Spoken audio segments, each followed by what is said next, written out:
Okay, it's 2 o'clock, so we're going to go ahead and get started. We want to thank everyone for joining us today. If you are new to AgriSafe, we are a national nonprofit that aims to protect the people who feed the world. We do this frequently through training on public health and agricultural hazard topics in webinars such as this one. If you want to learn more about us, you can sign up to get communication from us through our newsletter and other announcements. I'll put a link in the chat for that once these intros are over. My name is Sarah. I will be your moderator. So if you're having any technical issues, just talk to me in the chat and I'll be happy to help you navigate that. We are celebrating National Farm Safety and Health Week, of course, and these webinars will continue tomorrow and Friday. We'll be here at 12 and 2 Central Time every day. So join us for other webinars. You can use the same link that you used to join us today. We want to give a special shout out to our sponsors. National Farm Safety and Health Week takes a lot of work to put on, and we are really grateful to these organizations that help us do that every year. They are phenomenal. They really help us promote, and we appreciate their work with us. Something new for National Farm Safety and Health Week this year is our badge. If you attend at least 3 webinars this week, you can get a badge that you can add to your LinkedIn profile, email signature, or other places. We are watching attendance for those who meet that 3 webinar threshold. So there's nothing that you need to do. If you meet that threshold, look for an email from us next week. It will come from Quace Evans and it will have information on your badge. If you are new to Zoom, you can hover at the bottom of your screen and see some important features available to you. Live transcription has been turned on. There's also a Q&A box and a chat box. I'll be watching both of those spaces for questions or people that need help. At the end of today's presentation, we will have a question and answer session. So at any point that you have a question, drop it in one of these boxes. I will pull it and make sure that we get it to our presenters at the appropriate time. Also, at the end of this presentation, there's going to be a survey that pops up. If you don't mind taking just a few minutes to fill that survey out, it gives us some really valuable feedback. Today's session is being recorded and it will be available in the Learning Lab within 24 hours. You can watch it again, share with a colleague, whatever you want to do. You can visit our Learning Lab at learning.agrisafe.org to find that. There are a couple other events I want to make sure you know about. First, a week from today, we have a safety and health workshop for youth working in ag. This is a free event. It's a full day workshop, runs from 11 a.m. to 4 p.m. Central Time, and they will be discussing mental health for youth, the risks and benefit for youth working in ag, illness and injury prevention strategies, and a lot more. There is limited seating, so don't wait too long to sign up, and I'll be sure to put the link for that event in the chat. Another event we have coming up in October is Invest in Your Health Week, Tools for Ag Educators. This is a week-long event similar to how National Farm Safety and Health Week is running. It's a conference designed for adults who work in educational and supervisory roles with youth. Each session will have a content expert share information and tools that you can use with your students or young employees. After you participate in the session, you'll receive a training video, instructor guidebook, student activities, and evaluation tools for your use. You can sign up using the link that I will put in the chat. Okay, with all of that out of the way, I'm going to introduce today's presenters. First, we have Dr. Rudolphi, who is an assistant professor and extension specialist in the Department of Agriculture and Biological Engineering at the University of Illinois, Urbana-Champaign. Dr. Rudolphi's research quantifies the burden of mental health conditions among agricultural populations, identifies risk and protective factors, and considers socio-ecological interventions. She is the director of the North Central Farm and Ranch Stress Assistance, a 12-state collaborative that increases and expands stress and mental health services to agricultural producers, workers, and their families. We also have Jana Davidson. She leads Progressive Agriculture Foundation's program team overseeing day-to-day and long-range program operations, while continuing to strengthen the overall reach, impact, and outcomes of the Progressive Agriculture Safety Day programs. She guides the program staff through ongoing efforts to reach more children, families, and communities throughout North America to best align with the ongoing needs in rural and farming landscapes. She received her Bachelor of Science degree from Penn State University in Agribusiness Management and went on to earn a Master of Education specializing in teaching and curriculum. She believes in the mission of the PAF Safety Day program in helping provide practical solutions through hands-on education and resources to overcome the problem of preventable injuries and fatalities among youth living, working, and visiting farms. She's been a volunteer with the PAF Safety Day program since 2005 and continues to coordinate a PAF Safety Days in her local community. So with that, I will turn it over to these two and let you start your presentation. Thank you so much. I will start the screen share and confirm that everybody can see my slides. Yep, looks good. Awesome. Well, thank you so much to AgriSafe for having us. Thank you, Sarah, for hosting. I'm Josie Rudolphi. I'm with the University of Illinois Urbana-Champaign. I'm an assistant professor and extension specialist, and I'm presenting today with my friend and colleague, Ms. Jana Davidson from Progressive Ag Foundation. I'll be presenting for the first 10 or 15 minutes, and then we'll hand it over to Jana. So as Sarah mentioned, please feel free to drop questions in the chat. I will not be monitoring the chat much, but we'll do a Q&A at the end of both Jana and I's presentation.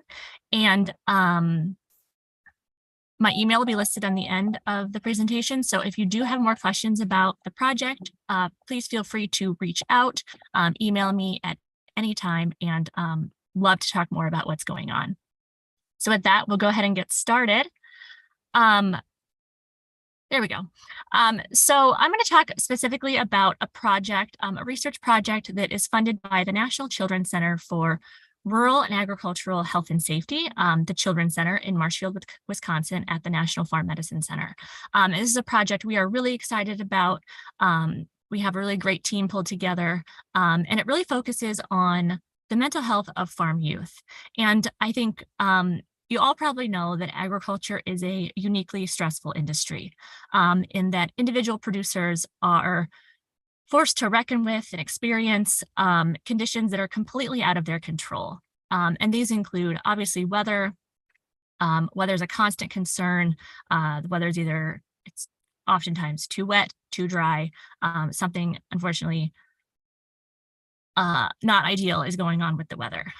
Similarly, we have economics, which are completely out of, again, the producer's control. Producers sell commodities for prices that they often don't set themselves, and these prices may be influenced by a number of things, activities that are happening both domestically and then certainly abroad.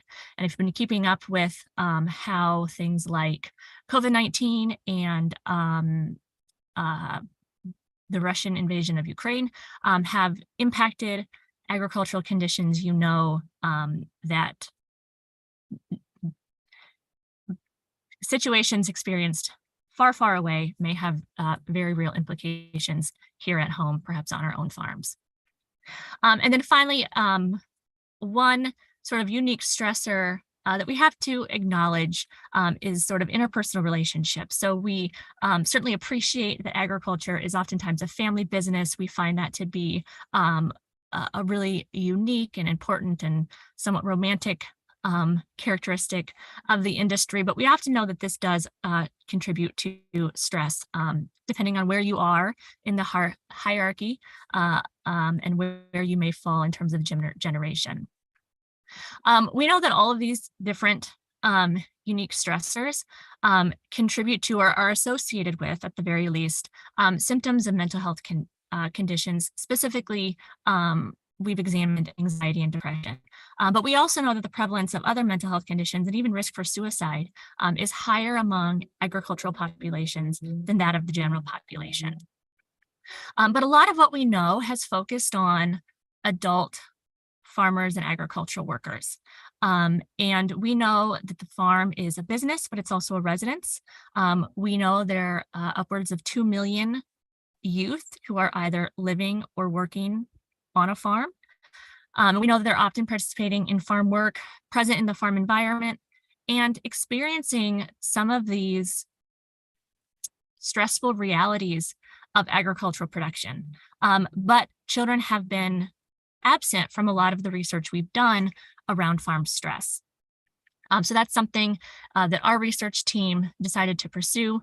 We were funded by, like I said, the National Children's Center for Rural and Agricultural Health and Safety to really examine how farm stress and mental health is experienced throughout the family. And we have a really interesting model that I'll share that we really use to help guide our research. This is the family stress model.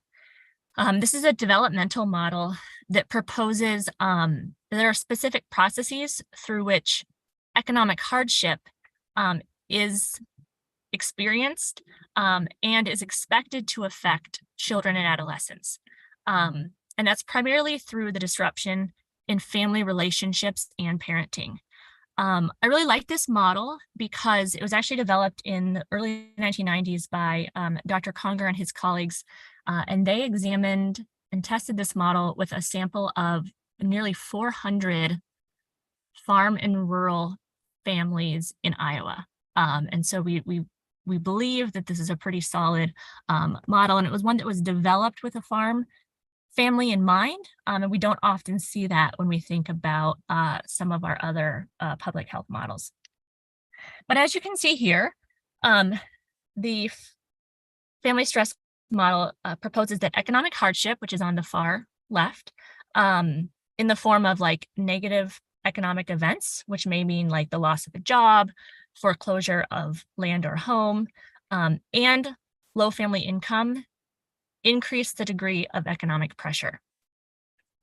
And economic pressure is really like that the painful realities that are created by economic hardship. So this is how economic hardship is manifested in a household. And that may be things like not being able to afford essential goods and services, making substantial cutbacks, maybe foregoing some typical expenses.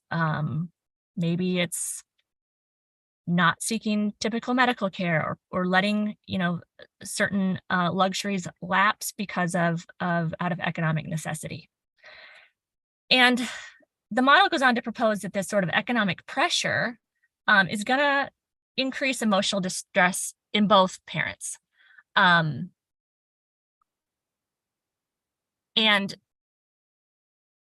there's a couple ways then that this is going to impact our children. So it's going to be both parental emotional and behavioral problems will then result in inconsistent or perhaps uninvolved parenting, which then could have negative, adverse outcomes for child emotional and behavioral problems, often experienced as internalizing or externalizing behaviors. And we'll talk about what we've seen in some of those internalizing behaviors especially. The other pathway in which we recognize that a child's emotional and behavioral problems may be influenced by the family situation is that the interpersonal conflict that parents experience as a function of their own emotional and behavioral health problems then oftentimes influence, again, their parenting and what the child observes as sort of adult functioning relationships, which then in turn can be impacted or have impact on our child emotional and behavioral problems. So there's a lot about this theory. There's a lot more to learn if you're interested. I can send you some articles that we've used as sort of a guiding principle, but it's really, I think, important. I think there's a ton of value, especially when we think about the agricultural environment. So there we go. We call our study, it's a Farm Adolescent and Adult Mental Health Study, or FAM. We invited farm families to participate in an online survey. We recruited farm families by mail, by email, newsletter, and social media, and we needed at least one adult and one adolescent to participate. We had both an adult survey and an adolescent survey, and we offered compensation by email. We had upwards of 122 families participate. You can see how those were distributed across the United States. We also had one family from Hawaii, but the map doesn't want to show Hawaii for whatever reason. Here's a little bit about our youth demographics. I'm focused specifically on our youth. The mean age was 15. We were mostly male, also mostly white. Only 16% identified as Hispanic, and we had pretty good distribution across age levels. We did require participants be at least 13 years, between 13 and 18 years of age to participate. We know that over 90% are participating in ag work, and we know that the hours of agricultural work vary by school or non-school time of year. And you can see that they're participating in almost 20 hours of agricultural work during the non-school year. I want to talk about farm parents' mental health. So we screened farm parents for symptoms of depression using the PHQ-9. This is a validated instrument. We really like this instrument. And we found that almost 60% experienced at least mild symptoms of depression. This is very consistent with what we found in other agricultural samples, but it is higher than what we've observed in the general population.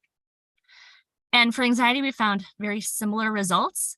We used the GAD-7 to screen for symptoms of anxiety. We found that, again, almost 60% experience some or at least mild symptoms of anxiety. Again, not surprising when we compare this to other farm samples, but this is higher than what we observe in the general population. When we look at farm adolescent mental health, we found very similar results. So they're very similar to what we saw among adults. Again, almost 60% met the criteria for mild depression. And we see this sort of cascading or stair-stepping down from none to severe, which is very, very common and very typical in administration of the PHQ-A, which is the instrument we used. It's a modified PHQ-9, but it's specifically for adolescents. We've screened adolescents for various types.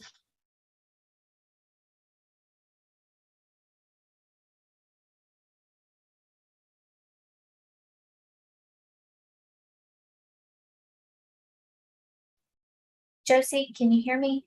I think you're frozen.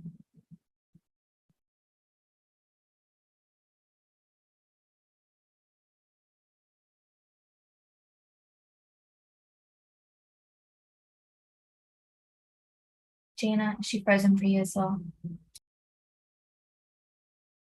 Yes, she is. It's frozen on my end.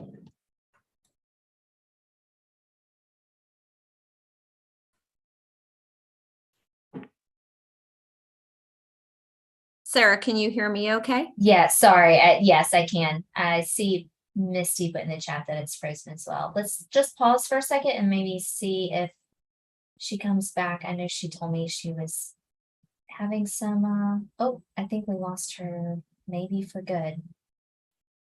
Jana, how do you want to proceed? Yeah. Can you hear me okay, Sarah? Yeah, you sound good.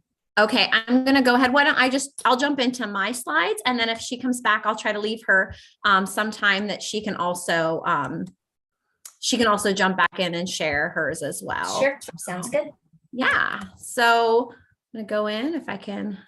Let me bring up my full slide here. But hi, everyone. I'm Gianna Davidson, program manager here with the Progressive Agriculture Foundation. And again, I just want to start by thanking AgriSafe for this opportunity. It's always nice to be able to talk and share more about the programs that the Progressive Agriculture Safety Day is doing, but also just important emerging issues like mental health. And we know how important it is. And it's always a pleasure to work with Dr. Rudolphi as well. And I think you'll see in this presentation how we really have worked together to tackle this important topic. So I do just want to start by telling you just a little bit about who we are, because before we dive into it, some folks probably recognize us right away as they join the call, and some folks might be like, who is Progressive Agriculture Foundation? So our foundation is really responsible for building partnerships to secure resources for the Progressive Agriculture Safety Day program. And just to tell you a little bit about what we do, we are recognized throughout North America as the largest safety and health educational program for children.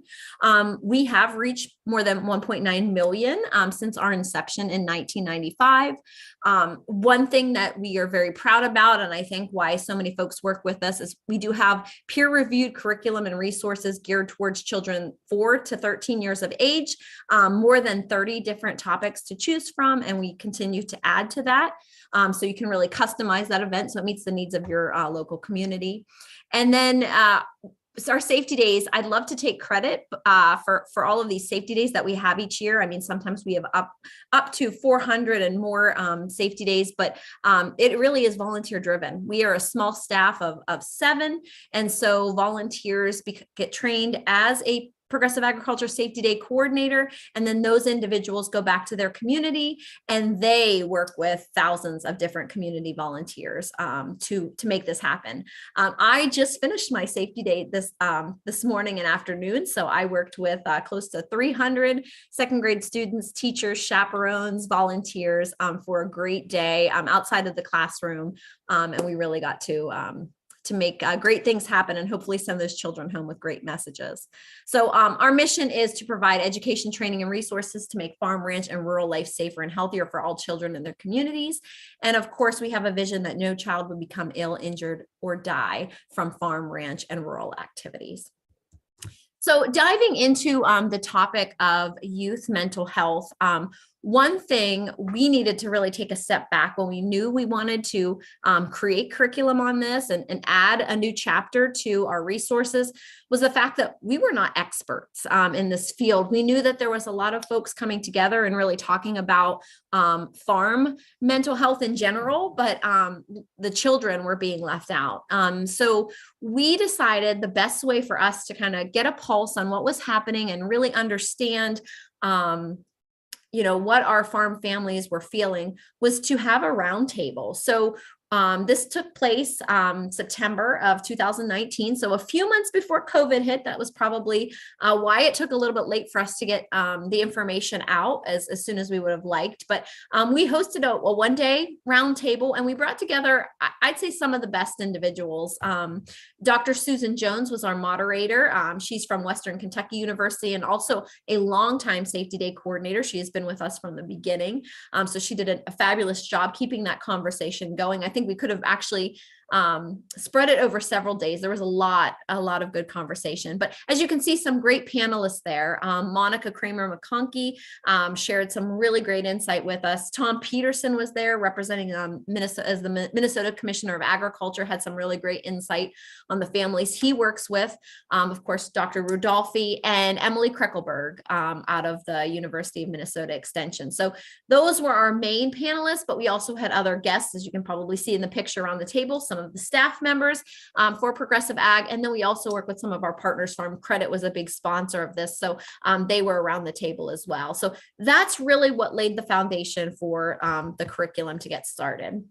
So some of the key findings we found from the roundtable is just some of the common stressors among youth. And this is even fresh in my mind because today my oldest daughter actually taught a session at my safety day on mental well-being and stress for children. So these, again, were the consistent messages that came up. So common stressors for general youth: school. You have everything from preparing for tests and homework and worrying about getting good grades. Sometimes relationships. So that could just even be like relationships among best friends. I know sometimes in school there's that clique. Sometimes you have a best friend the next day. They may be a best friend for someone else. And just also, getting pulled in the middle. Maybe if your friends are having a disagreement. Sports, a lot of sometimes pressure on the kids to do well, but also tackling a lot of different sports at once. I've noticed now raising children, that sports season for some go year round rather than just a season. So they have a lot of difficult decisions to make about what they're going to do. Sometimes we heard this, we actually did a conference for 4-H teens back earlier this spring. And one thing that was consistent when we did this activity with them was parent expectations, what parents expected from them. Also, we throw in things like peer pressure and bullying, which again, with social media has become even a bigger issue. Then you have the environment at home. Maybe parents were going through a divorce. Maybe there's an illness of a parent or guardian. Again, we'll talk here about COVID in a second, but I think a lot of this really transpired too with COVID, because some of those children use school and their activities as an outlet for them. And, again, COVID, when we were home, sometimes that may have increased some of their depression, anxiety, and things like that when they were in an environment that just wasn't ideal. Sometime, again, making those life decisions or choices. Children are figuring out who they are, what they want to do, what they want to be. And then again, I've mentioned COVID already, but that isolation during COVID. I'm just going to call your attention to a great story that 60 Minutes did on September 4th. It was called U.S. Kids Grappling with Mental Health Crisis Made Worse by the Pandemic. And you can actually Google that, find it to be able to view that story. But I found it very interesting because it was actually focusing on Milwaukee, Wisconsin.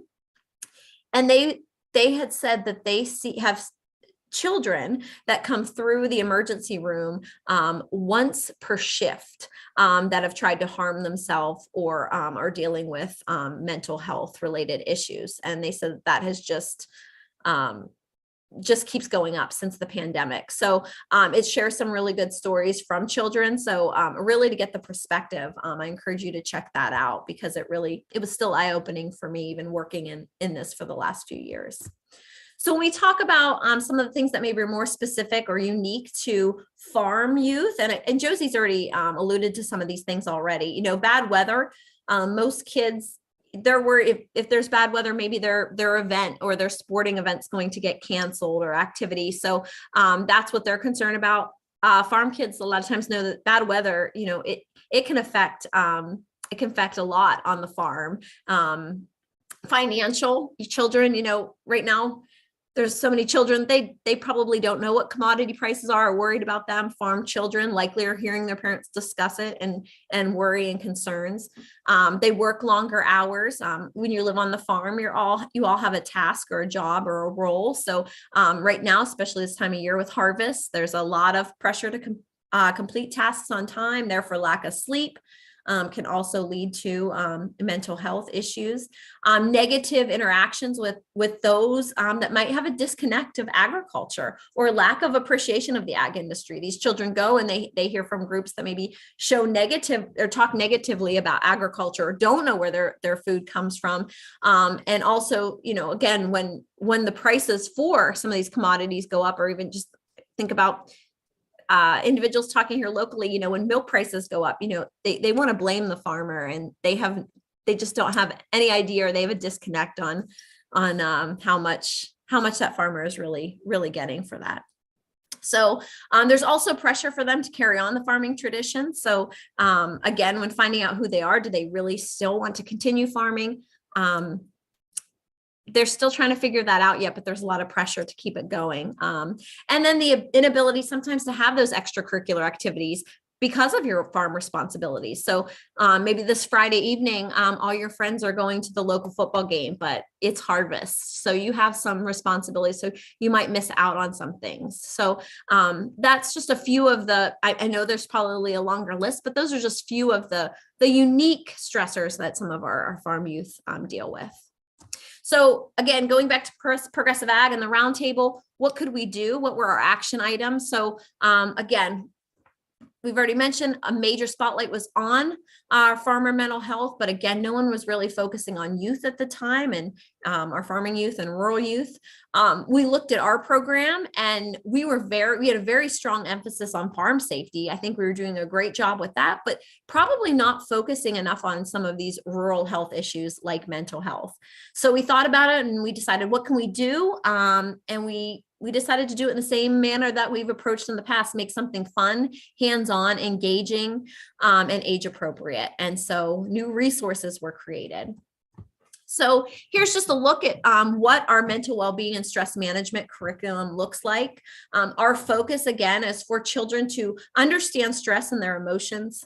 Again, begin to make that connection between mental health and physical health, keep breaking that stigma between the two, and that they really do go hand in hand. And sometimes if your emotional health, your mental health is not doing well, you're also going to probably have some physical implications. headaches, loss of appetite, fatigue, things like that.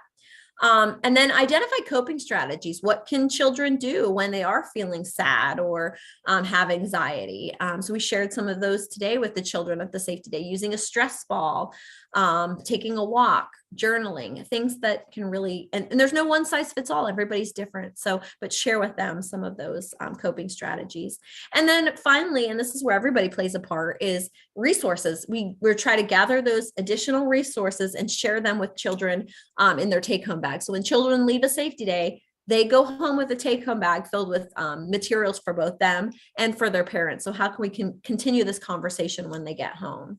So as you can see, just the table of contents here for our chapter, a variety of different hands-on activities and demonstrations. And we'll talk about a few of those here through some pictures. The top photo here in the corner right, those are actually my daughters a few years ago during COVID. They were actually creating their own stress ball. So that's one of the activities. We talk about what a stress ball is, but we can actually make one at home. So here they're, I think, using a different concoction. Sometimes they use flour, sometimes they use a cornstarch water mixture. Rice works well. Balloons are great. And also even socks, if you want to use the rice as your base, and you can make your own stress ball. Again, very good science experiment as well. It brings in some STEM education, but again, they make it their own, and they have ownership in it. And then hopefully they'll utilize that to handle their stressful situations.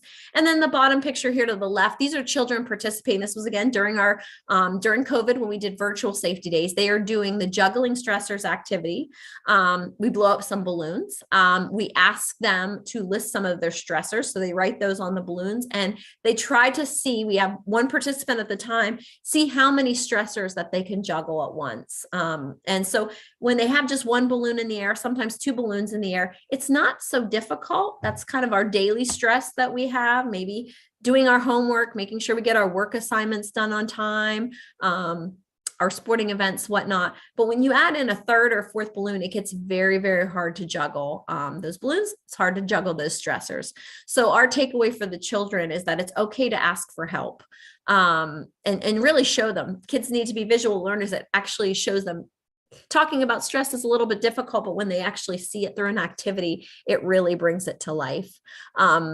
So a couple other activities, just real quick. We have some, I think one's called snap, stomp, clap. I'm probably saying that out of order, but it's basically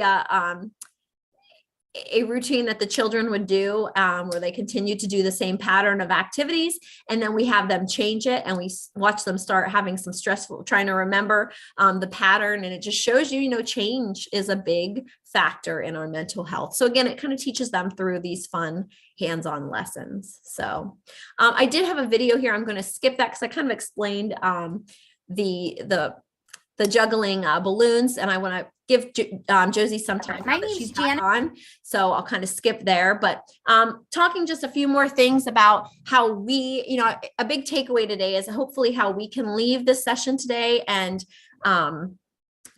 do a better job of taking care of our own mental health, as well as the young ones in our life who are looking up to us. So I read that there are 9 vital minutes each day for a child. And those are the 3 minutes after they wake up, the 3 minutes that they get home after they get home from school, or you get home from work, and then those 3 minutes before they go to bed. So remember that, and trying to make those memorable for that child. Ask them questions, listen. We can all be better listeners, and just make sure we're present in their lives. Peach and Pit activity. And I think Monica's on the call. I think she brought this up during our roundtable, but it's an opportunity for you and your children to both share the highs and the lows of your day. So I actually tested this when we got home from the roundtable with my girls.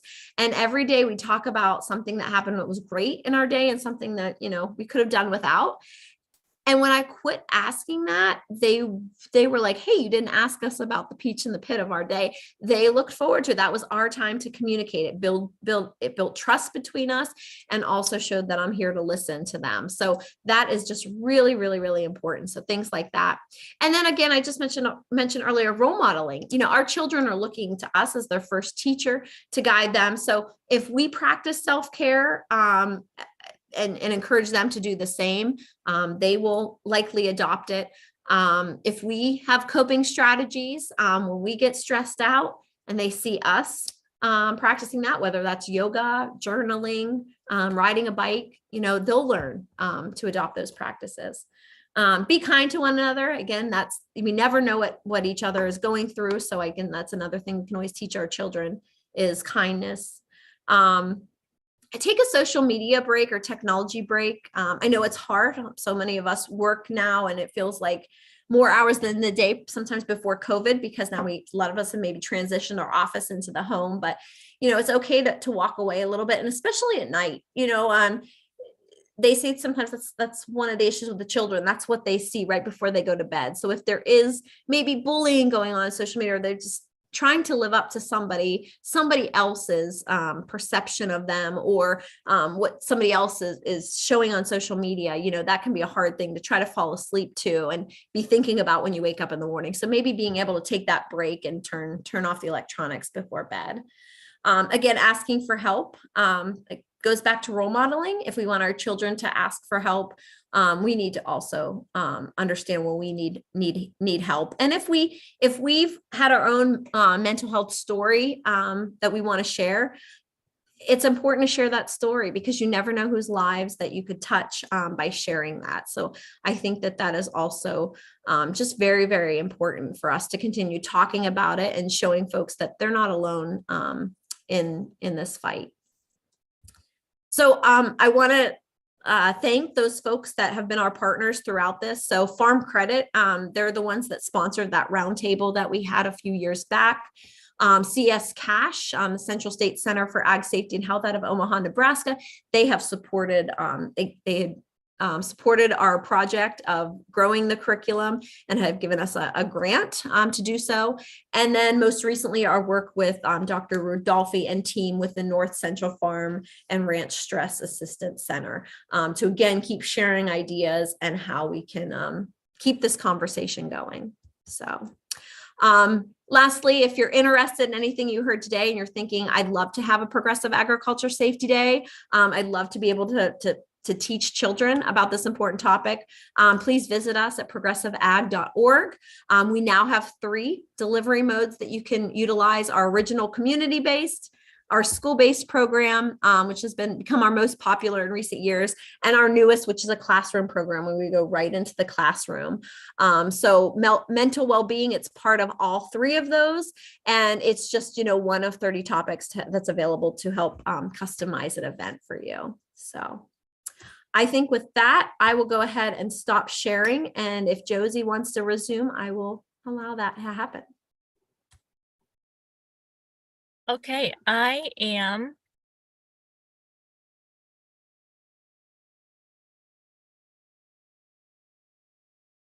Are you seeing the slides okay? Yes. Okay, I am so sorry about that. I'm not entirely sure what happened, but the minute you start relying on technology is the minute it will Not a problem. not cooperate. So I think I just finished talking about what we had observed when we screened farm adolescents for depressive symptoms. And like I said, almost 60%, a little over 60% met the criteria for at least mild depression. Now, one thing I want to make sure it's very clear is that we're just screening participants here. So we're not diagnosing. A lot of instances where we screen, we would follow up with more of a formal assessment and offer a diagnosis, but we are simply screening participants for self-reported symptoms of anxiety and depression. And we see in farm adolescents results, like I said, were very similar to what we observed in adults. Again, the sort of stair-stepping down from none to severe, which is what we like to see. Unfortunately, what we see in our sample, at least, is, like I said, over 60% experiencing at least mild symptoms of depression, which is higher than what we observe in the general population, even among youth. We also screened adolescents for various anxiety-related disorders using the SCARED instrument, and you can see the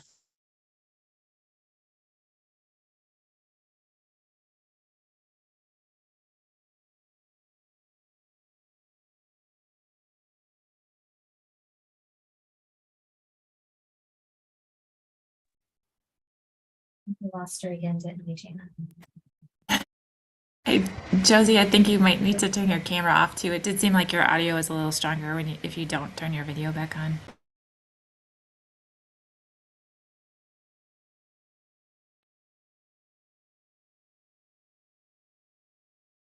I don't know if she can hear that recommendation.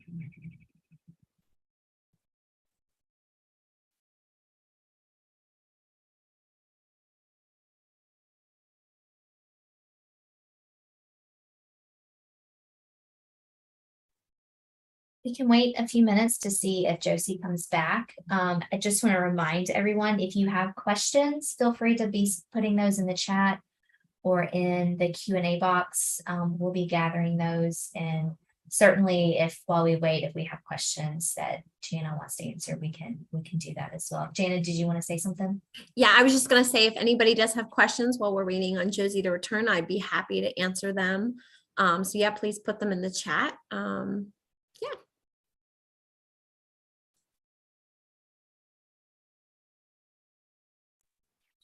So Julianne has said she's disturbed by the outliers, the ones whose symptoms decrease, but the state of mind does not. They are just getting good at hiding it. I think this is probably in reference to Josie's data about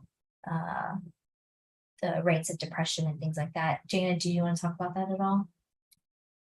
I would just agree. I often hear, I know suicide probably has touched every person that is part of this meeting today. And you often hear, I was just with them yesterday. They were so happy, they were smiling, so that's right. There's a lot of things that mask that. And that's what is scary is sometimes you don't know. Casey has asked if there is a cost for hosting a Progressive Ag Safety Day. Great question. So thanks to our national sponsors, they actually provide us funding. So we were able to create the curriculum, provide t-shirts for all participants and volunteers, insurance coverage for the day, take home bags, all of that. There is a small, we call it program fee, that is required each year annually. And it just it works in helping with some of those administrative costs, behind the scenes. But yes, that's all it is, $75. And that also entitles you to get two individuals trained. We look at them as a lead coordinator and assistant coordinator.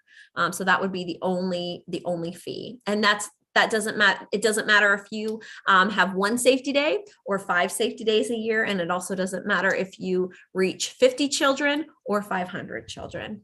It's the same across the board.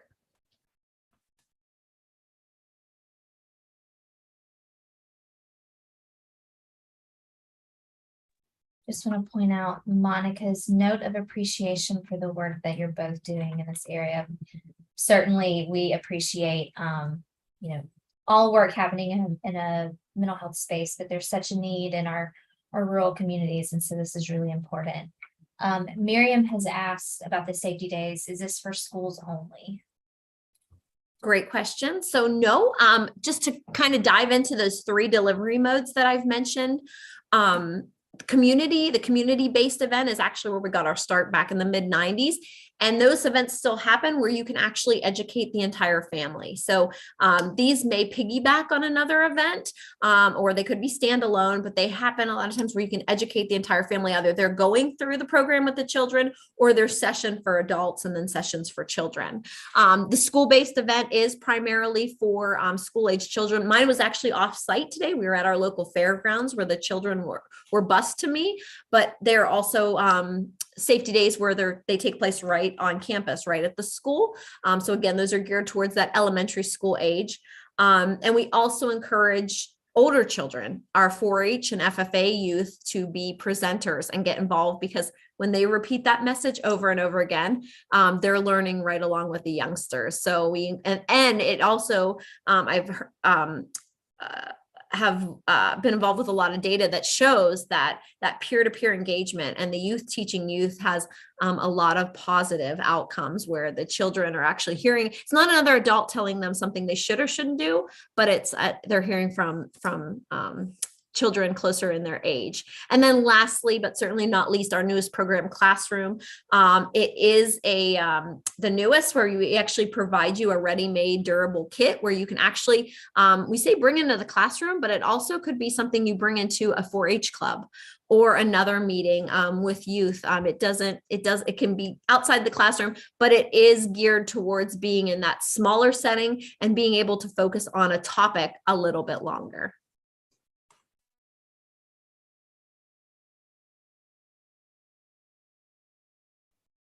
Excellent. And Miriam's follow-up question is about Wenatchee, Washington. I hope I'm saying that right. Is that something that could come to that area? Yes. So we have safety days all over North America. What it takes is somebody to be interested that wants to take that leadership role as a coordinator. And then we help support, mentor, train you, and give you all those resources to help make your day a success. And then you make it specific to your community, and pick the topics that are most near and dear to you. Excellent. Thank you. We did get a question about the recording. It is going to be available. It will be in the Learning Lab. And I will stick the link to the Learning Lab in the chat. It should be available by tomorrow.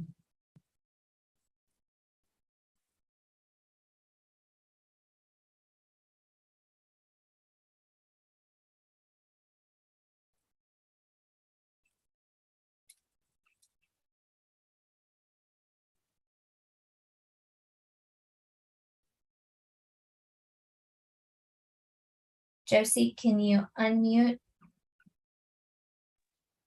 Yes, I'm here. I'm so sorry about that. Not a problem. How do you want to proceed?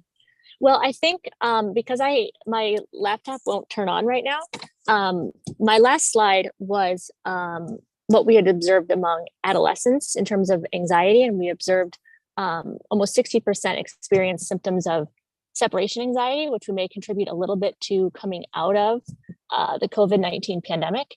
And when we look at the family stress model, which I described early in the presentation, we saw a significant and important correlation between parent and adolescent mental health. And I think that really speaks to the need to making sure we train all audiences about the importance of caring for our mental health.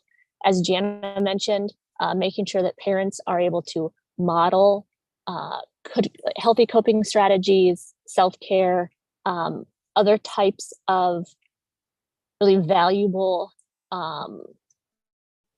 management strategies, and then developing very specific programs for our youth. And our results are only reflective of a small sample of a farm population, but I think we can all recognize the mental health crisis that we're observing among youth, farm, non-farm, no matter sort of the age, demographic, or location. So having programs like what PAF is developing and implementing is really, really important. And we were just so thrilled to be part of that process, and look really forward to getting our results out to the public. So if anybody has specific questions about the research, I would love to respond to those. We could have a private Zoom conversation where I could show more of the slides I had prepared. I'd be happy to record that presentation again and offer it to AgriSafe. But I'll drop my email in the chat, and I'd love to continue the conversation offline. Awesome, Josie. Yes, please do put your contact information in there, and we'll follow up with you on a presentation. We're just telling people this has been recorded and will be added to the Learning Lab, in addition with the slides that both Josie and Jana showed us today. And we will definitely see what we can work out with Josie about getting that recorded, because there's a lot of really, really good information in there. Excellent. I'll wait another couple minutes in case anyone has any more questions. But I really want to thank everyone for attending today. Thank you, Jana. Thank you, Dr. Rodolfi, for your participation. We'll see if anything comes in. We are getting some thank yous and some appreciations for the good information that you've given us today.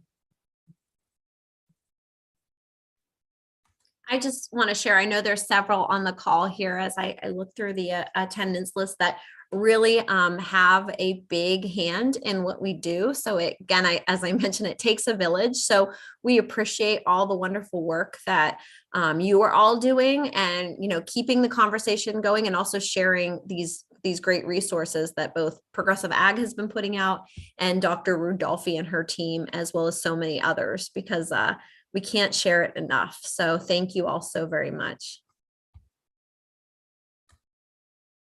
Excellent. I'm not seeing any other questions come in. Just some thank yous. So again, I'll thank our presenters.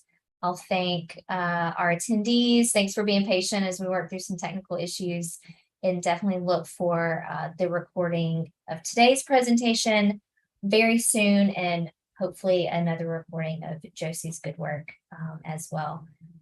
Thanks, everyone. We'll go ahead and end this webinar.